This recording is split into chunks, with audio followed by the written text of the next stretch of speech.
বাংলাদেশে আজকে white wash করবে পাকিস্তানকে, যেটা বাংলা ওয়াশ।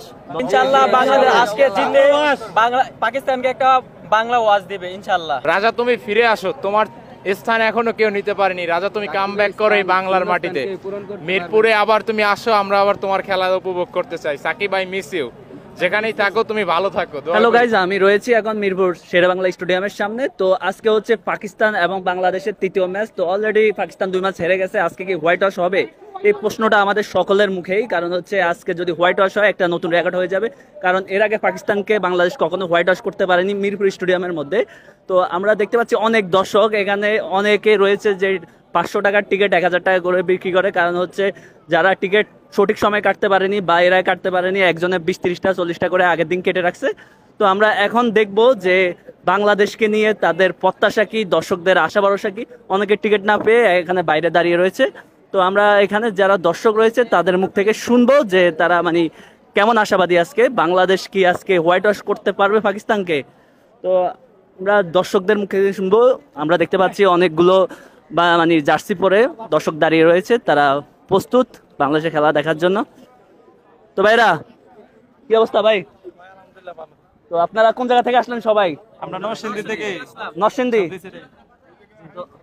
তো আমরা দেখতে পাচ্ছি যে আপনারা সবাই মানে জার্সি কিনে এখনই কিনলেন নাকি? জি জি, এখনই খেলার জন্য। আজকে খেলা দেখার জন্য কি নরসিংদী থেকে আসলেন? জি ভাই, আজকে খেলার দেখার জন্য। ভাই আমি একদম সিলেট থেকে আসছি। কই থেকে আসলেন? সিলেট থেকে আসছি। এত দূর থেকে? হ্যাঁ, এত দূর। এই সকাল 6টা ট্রেনে আসছি, আর এই যে এখন এই পৌঁছলাম। ক্রিকেট আমাদের রক্তের সাথে মিশে গেছে ভাই, এই জন্য বাংলাদেশের যে কোনো প্রান্ত থেকে হইলো খেলা দেখতে আসবো। তো একটা প্রশ্ন ছিল যে আজকে আমরা কি পাকিস্তানকে হোয়াইট ওয়াশ করতে পারবো? জি ইনশাআল্লাহ বাংলাদেশ আজকে জিতলে বাংলা পাকিস্তানকে একটা বাংলা ওয়াশ দিবে ইনশাআল্লাহ। তো লিটন দাস 50 করবে। লিটন দাস তো ফর্মে নেই, তো সে অধিনায়ক, সেই হিসাবে আপনি কি লিটন দাসের ফ্যান?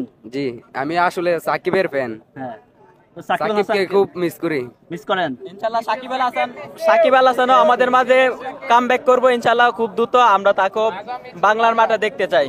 বাংলাদেশের যেভাবে কামব্যাক করছে ঠিক সেভাবে সাকিব একটা কামব্যাক করবে। তো আমরা দেখতে পাচ্ছি একটা জিনিস যে সাকিব আল হাসানকে এখানে সবাই মিস করতেছে। আপনারা কি সবাই সাকিব আল হাসানের ফ্যান? রাজার রাজ্য ভাই এখনো খালি আছে। রাজা তুমি ফিরে আসো, তোমার স্থান এখনো কেউ নিতে পারেনি। রাজা তুমি কাম ব্যাক করো এই বাংলার মাটিতে, মিরপুরে আবার তুমি আসো, আমরা আবার তোমার খেলা উপভোগ করতে চাই। সাকিব আই মিস ইউ, যেখানেই থাকো তুমি ভালো থাকো, দোয়া করি। তো আমরা জানি যে সাকিব আল হাসান নেই, ঠিক আছে, কিন্তু অনেকে ভালো করতেছে বর্তমানে। তো তাদের মধ্যে থেকে অনেকে বলতেছে মানে মেহেদী হাসান মিরাজ সাকিব আল হাসানের দখল করতে পারবে, এটা কি আপনি একমত? সাকিবের শূন্যস্থানকে পূরণ করতে পারবে না। মিরাজ হইছে, মিরাজের জায়গায় খুব ভালো খেলবে, আর সাকিব আল হাসান